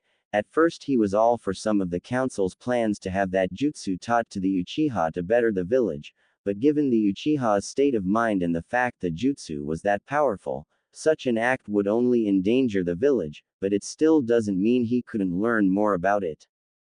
Danzo cleared his throat. This jutsu does sound very powerful, Uzumaki-san. I can see why it has such restrictions placed on it. Might I be so bold as to ask its name and its fundamental principles of performance? Naruto stroked his chin for a moment, thinking the request over, nodding slightly. I see nothing wrong with that request, but I would request that certain ears not be privy to such information, Naruto suggested as he gestured slightly to the emo and his pet monkey. Hiruzen nodded. I believe that would be wise also, he said before lifting his hand slightly as a signal as two Anbu appeared behind Sasuke and Sakura, quickly disappearing with them before they had a chance to protest. With a nod of thanks, Naruto continued. The technique is called Kasai Hakushu. Its general technique flows solely around that of chakra and elemental manipulation. Storing up and compressing the Kaiden chakra into the palms of your hands, while at the same time building up a protective layer of chakra on your hands so when the attack is released in the clap your hands aren't burned. It takes a few time to find the balance for the level of protection needed to keep your hands safe when using the jutsu. Too little and your hand will get burned, too much and you're wasting chakra and that's never good in a long battle. Danzo stroked his chin. A jutsu that is completely chakra and elemental manipulation that requires no hand signs just like the Yondaime's Rasengan, which was a powerful jutsu indeed, and the fact that the boy could perform it was a testament to his skill already, very impressive indeed, thank you Uzumaki-san. Naruto nodded to the old bandaged man seeing he currently held no ill intent, but that could change, though his attention was quickly drawn by the elder Haruno again. Brat, you will teach that jutsu to Uchiha-sama, he should have that power not you, she snapped angrily not being able to yell. She was immediately fixed with a glare from the clan head side and the Hokage and even from Danzo at what she was saying, but that all stopped when Naruto snorted and began to laugh aloud. Ha ha ha ha ha, that's rich, oh that is rich, you think you can order me to do anything, ha ha ha ha, oh the irony of that sentence. You can't order me to do jack shit lady, and you know it. Naruto laughed making the elder Haruno seething with rage. How dare you speak to me like that? I'm part of the council and you have to do as I say. She snapped angrily. Naruto shook his head along with that of the clan heads and the Hokage. Banshee-san, you are part of the advisory council, you advise the Hokage, you do not make demands, pass laws, give orders, or have any powers whatsoever. What you possess is a title, nothing more. The only people in this room who have such powers are the Hokage and clan heads. The Hokage runs the village and the clan heads run their clans, the civilian side does sweet all. You are a bunch figureheads that give the illusion of power, a load of ugly ones at that. The only power you have is that of what you believe somehow have come to possess in your head. Naruto chuckled. Sure, some of you have a business and certain pull with others, but compared to the Hokage who actually runs the village, you are nothing. Naruto said aloud, stating the facts as they were. This shocked most in the room. That fact was well known, that the council held no power, that only the Hokage did, that the council was only there to advise the Hokage about the many views so that he can make an informed decision, and the clan heads were his commanders in times of war. And in such times the civilian members weren't even privy to the meetings. Finally, Naruto sighed before heading to the door. Now since all of the matters concerning me have been dealt with, I believe I will be heading back to. Oh crap, Naruto said looking at the clock. It was well past the time where the academy had ended and Naruto shook his head. Oh well, I guess the academy is out, I'll just head home. Oh, Iruka-sensei, just out of curiosity, where did I rank in the class ratings? Iruka smiled. Top of the class Naruto. Sasuke took second after you. Hinata took first for the kunoichi, with Ino taking second above Sakura due to her going further in the taijutsu part than her, as this was just practical today, so congratulations. Naruto grinned and looked to the civilian side with a grin, told Yasuo. Each of the civilians was livid at this but dared not to voice their rejection in front of an already pissed off Hokage. Iruka then spoke again. But I think you might want to be careful going home, Naruto. There was an incident when class resumed and you weren't there, Iruka said with an embarrassed chuckle. Naruto blinked. Why, what happened? Iruka rubbed the back of his head sheepishly. Well, I think you better ask Mitarashi-san about that. She was the one who tried to feed a large portion of the girls in your class to her rather large snake summons, while threatening to, and I quote, cut their tiny little titties off and ram them down their throats should they ever look at her man like that again. This got a blinking response from most of the listeners aside from a few. The elderly Hokage just sighed as he shook his head before tossing a small coin bag to Neko. You win this round, Neko-chan. The Neko Anbu smirked beneath her mask before pocketing the coin bag. As everyone sweat dropped at the obvious bet. Naruto just sweat dropped, and shook his head, before Sume started rolling on the ground laughing her off. Now, ha ha ha ha, that's what's called staking your claim, Naruto, you lucky bastard. Naruto smirked. You don't have to tell me that, but something tells me we've got Kiba to thank about her finding out. I was about to tell her when I was brought here, so he must have spilt the beans. Sum smirked. Oh, I'm giving him a week off for that. That was genius. I just wish I could have seen it. Naruto nodded. So do I. Well, I'd better get going. I've got a snake mistress to reward, he said before disappearing in a leaf shunshin, leaving them with their jaws on the floor and Sum laughing her off.